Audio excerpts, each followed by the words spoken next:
My mother-in-law stole my wedding dress 2 days before my wedding, and what she did with it will make your blood boil. Did I cross the line with my revenge? 2 days before my wedding, I walked into my bridal suite to find my wedding dress missing, and what I discovered next destroyed my faith in family forever. I'm still shaking as I type this. What happened to me feels like something out of a nightmare, but it's my reality, and I need to get this off my chest before I completely lose my mind. Let me start by saying that my relationship with my mother-in-law has never been smooth sailing. She's one of those women who thinks no one is good enough for her precious son, and she made that crystal clear from day one. But I thought we had reached some kind of truce when my fiancé, let's call him Jake, proposed last year. Boy, was I wrong. My wedding dress wasn't just any dress. I had been dreaming about it since I was 12 years old after seeing it in a bridal magazine at my dentist's office. It was a vintage-inspired Vera Wang with intricate beadwork and the most beautiful cathedral train I'd ever seen. The dress cost more than my car, but I had saved for 2 years to afford it because it represented everything I wanted for my perfect day. The shopping experience was magical. I went with my mom, my sister, and my best friend to 5 different bridal salons before we found it. When I put it on for the first time, everyone cried. Even the sales associate got emotional. I knew instantly it was the one. My mother-in-law, Carol, wasn't there for the dress shopping. She had insisted she was too busy with her book club commitments, which was fine by me. The fewer opinions, the better. But she did ask to see photos, and when I showed them to her, she made some passive-aggressive comments about how elaborate it was and how she had worn her grandmother's simple dress for her own wedding. I should have seen the red flags then. The dress arrived 6 months before the wedding, and I kept it at my parents' house in their guest room closet. My mom had set up a whole bridal area there where all my wedding stuff was organized: shoes, veil, jewelry, everything. It was like a little shrine to my upcoming marriage, and I loved visiting it whenever I felt overwhelmed by wedding planning. 3 weeks before the wedding, my mom called me in a panic. She had gone to check on the dress and noticed the garment bag looked different. When she opened it, the dress was still there, but something felt off. The beadwork looked slightly different, and there was a small stain near the hem that definitely hadn't been there before. We were both confused, but chalked it up to paranoia. Wedding stress makes you see things that aren't there, right? Wrong again. The night before my bachelorette party, which was a week before the wedding, I went to my parents' house to try on the entire outfit one more time. I wanted to make sure everything fit perfectly and that I felt confident and beautiful. When I unzipped the garment bag, my heart stopped. This wasn't my dress. It looked similar from a distance, but this was clearly a knockoff. The beadwork was plastic instead of crystal, the fabric was polyester instead of silk, and the train was at least 2 feet shorter. The craftsmanship was sloppy, with loose threads and uneven seams everywhere. I started hyperventilating. My mom came running when she heard me sobbing, and when she saw the dress, she went pale. "Where's my dress?" I kept asking, as if saying it out loud would somehow make it reappear. "Where is my actual dress?" We searched the entire house, thinking maybe someone had moved it or there had been some mix-up. But deep down, I knew what had happened. There was only one person who had access to my parents' house and would be vindictive enough to pull something like this. Carol. See, Carol had a key to my parents' house. My mom, being the trusting soul she is, had given her one a few months earlier when Carol offered to help with wedding preparations while my parents were out of town. Carol had insisted she wanted to be helpful and that she could coordinate with vendors if needed. My mom called Carol immediately, but it went straight to voicemail. We tried Jake, but he was at his bachelor party in another state and wasn't answering his phone. I didn't sleep that night. The next morning, I drove straight to Carol's house and pounded on her door at 7 a.m. She answered in her robe, acting completely surprised to see me. "Oh, honey, what are you doing here so early? Is everything okay? Where's my dress, Carol?" She tilted her head like a confused puppy. "What dress, sweetie?" "My wedding dress. Someone switched it with a fake, and you're the only person who has access to my parents' house." Carol gasped dramatically and put her hand to her chest. How dare you accuse me of such a thing? I would never do anything to hurt your wedding. You're obviously stressed and not thinking clearly, but I could see it in her eyes. She knew exactly what I was talking about. Carol, I need my dress back. My wedding is in 6 days. I don't have your dress, she said firmly. Maybe you should check with the bridal salon. Maybe they made a mistake with the delivery. I knew she was lying, but I had no proof. I called the bridal salon anyway, and they confirmed that my dress had been delivered to my parents' house months ago. They had photos of the delivery and my mother's signature on the receipt.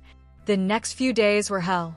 I called every bridal salon within a 100-mile radius, trying to find a replacement dress. But nothing came close to my original dress, and most places said they couldn't alter anything in time for my wedding. I was going to have to get married in whatever I could find off the rack. Jake came back from his bachelor party 2 days before the wedding, and when I told him what happened, he was furious. He confronted his mother immediately, but she stuck to her story. She even started crying, claiming that I was trying to ruin her relationship with her son by making false accusations. Jake was torn. He believed me, but he couldn't wrap his head around the idea that his mother would do something so cruel. He kept saying there must be some explanation, some misunderstanding.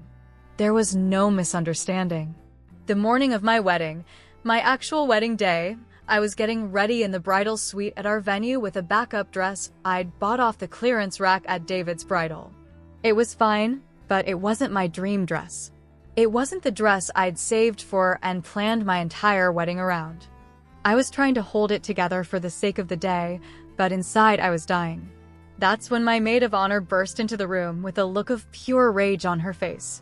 You need to see this, she said, shoving her phone in my face. It was Carol's Facebook page. Posted just an hour earlier was a photo of Carol wearing my wedding dress. My wedding dress. The caption read, trying on my beautiful daughter-in-law's dress to make sure it fits perfectly for the big day. So honored to be part of this special celebration. I stared at the photo in complete shock. Carol was wearing my dress in what appeared to be her living room, posing like she was the bride. The dress fit her perfectly, which meant she had probably been trying it on multiple times to get it tailored to her body. But that wasn't even the worst part. In the comments, people were congratulating her and asking about her special day. Carol was responding to comments as if she was getting married. She was telling people about her dress and how she couldn't wait for her big day. My maid of honor had screenshotted everything before Carol could delete it, which turned out to be smart because by the time I called Jake, Carol had already taken the post down. Jake drove to his mother's house immediately, still in his wedding tuxedo. He later told me that when he arrived, Carol was in the dress, admiring herself in the mirror and taking selfies. When he demanded an explanation, Carol broke down and confessed everything. She had stolen my dress because she wanted to experience being a bride again. Her marriage to Jake's father had been rocky for years, and she felt like she had missed out on having a fairy tale wedding. She thought if she could just wear my dress and pretend for a little while, it would fill some void in her life. But it gets worse. Carol had been planning to wear my dress to my own wedding. She thought she could put it on during the reception and surprise everyone by sharing the spotlight. She genuinely believed people would think it was sweet and romantic that the mother of the groom was wearing the same dress as the bride. The level of delusion was staggering. Jake made her change out of the dress immediately and brought it back to the venue. But by then, it was stretched out and damaged from Carol altering it to fit her body. The beadwork was loose, there were makeup stains on the bodice, and the train was wrinkled beyond repair. I had to get married in my backup dress while my dream dress sat in a garment bag, destroyed. The wedding itself was beautiful despite everything. Our families and friends celebrated with us, and Jake and I were finally married. But there was a dark cloud hanging over the entire day because of what Carol had done. During the reception, Carol tried to act like nothing had happened. She gave a speech about how happy she was to welcome me to the family and how she loved me like a daughter. The hypocrisy was nauseating. But I wasn't done with Carol. Not even close. After the honeymoon, I started planning my revenge. And I got creative. First, I had the destroyed dress professionally photographed by a wedding photographer friend of mine. Every stain, every loose bead, every wrinkle. I documented the damage thoroughly. Then I took those photos, along with screenshots of Carol's Facebook post and witness statements from my bridal party, to a lawyer. It turns out that stealing someone's wedding dress and damaging it is considered destruction of property and theft. The dress was worth over $8,000, making it a felony in our state. I filed charges against Carol. She was arrested 2 weeks after our wedding. When the local newspaper picked up the story about a mother-in-law being arrested for stealing her daughter-in-law's wedding dress, it went viral. Carol's Facebook post was shared thousands of times, and people were absolutely brutal in their comments. Carol lost her job at the bank where she worked because the story brought negative attention to the company. Her book club kicked her out. Several of her friends stopped speaking to her, but I still wasn't satisfied. I also sued her in civil court for the cost of the dress, the cost of the backup dress, emotional distress, and punitive damages. My lawyer argued that Carol's actions were so outrageous and intentional that she deserved to be punished beyond just paying for the dress.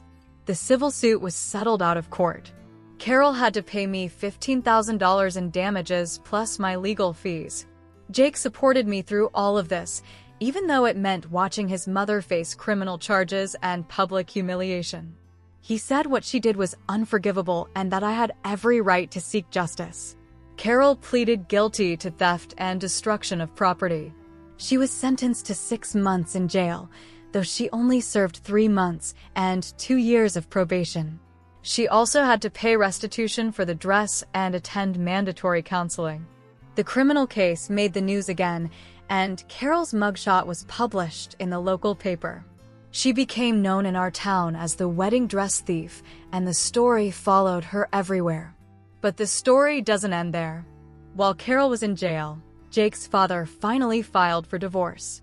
Apparently, the wedding dress incident was the final straw in what had been years of Carol's increasingly erratic and selfish behavior.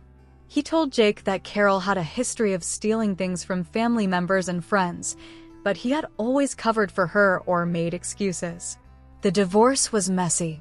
Carol tried to claim that I had turned her family against her and that she was the victim of a vindictive daughter-in-law. But with her criminal conviction and all the evidence of her behavior, she didn't have much of a case. She lost the house, most of their assets, and her relationship with Jake's father. When Carol got out of jail, she tried to reconcile with Jake and apologize to me. She sent a long letter explaining that she had been going through a mental health crisis and that wearing my dress made her feel young and beautiful again. She claimed she never meant to hurt me and that she thought I would understand if she explained her feelings. I didn't respond to the letter. Jake told her that she wasn't welcome in our lives until she got serious help and proved that she had changed. That was 2 years ago. Carol has reached out a few times through other family members, asking for forgiveness and wanting to meet her grandchild. Jake and I had a baby last year, but we've maintained no contact.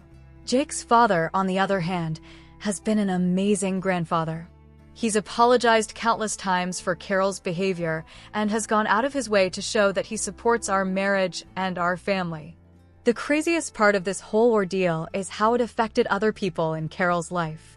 After the story went public, several of her former friends reached out to me with their own stories about things Carol had stolen or destroyed over the years.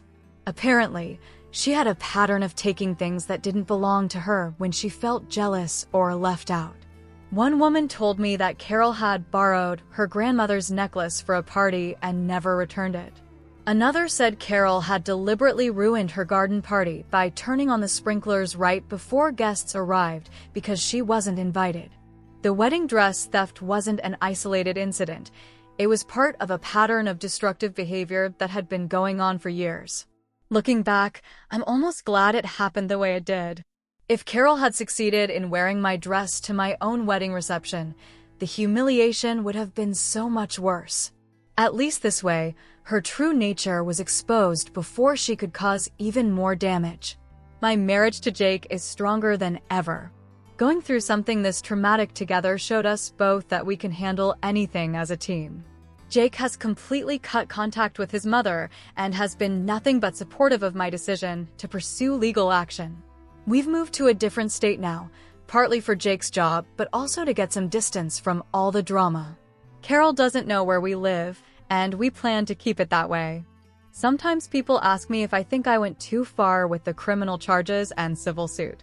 My answer is always the same. Carol didn't accidentally take my dress. She planned this for months, altered my dress to fit her body, posed in it for photos, and was planning to wear it to my wedding. She stole one of the most important things from one of the most important days of my life. If that's not worth fighting for, what is? I still have the destroyed dress. It's in my closet, wrapped in tissue paper as a reminder of what happened. Sometimes I think about having it restored, but honestly, I don't think I could ever wear it again without thinking about Carol posing in it in her living room. My backup wedding dress, on the other hand, has become special in its own way. It's the dress I actually got married in, the dress I wore when I promised to love Jake forever. And unlike my dream dress, it has no bad memories attached to it. Carol robbed me of my fairy tale wedding dress, but she couldn't rob me of my fairy tale marriage. Jake and I are happy, our baby is healthy and beautiful, and we've built a life together that Carol can't touch. As for Carol, last I heard, she was living in a small apartment across town, working at a grocery store, and still telling people that I ruined her life. She posts passive-aggressive things on social media about forgiveness and family, but Jake and I don't engage. The truth is, Carol ruined her own life the moment she decided that her feelings mattered more than my wedding day. She chose to steal something irreplaceable from me, and she's living with the consequences of that choice. Some people might say that sending your mother-in-law to jail over a dress is extreme. But it wasn't just a dress. It was my wedding dress, my dream, my once-in-a-lifetime moment. And Carol destroyed it because she was jealous and selfish. I have no regrets about how I handled the situation. Carol needed to learn that actions have consequences, and sometimes those consequences are severe. My advice to anyone dealing with toxic in-laws or family members is simple. Document everything.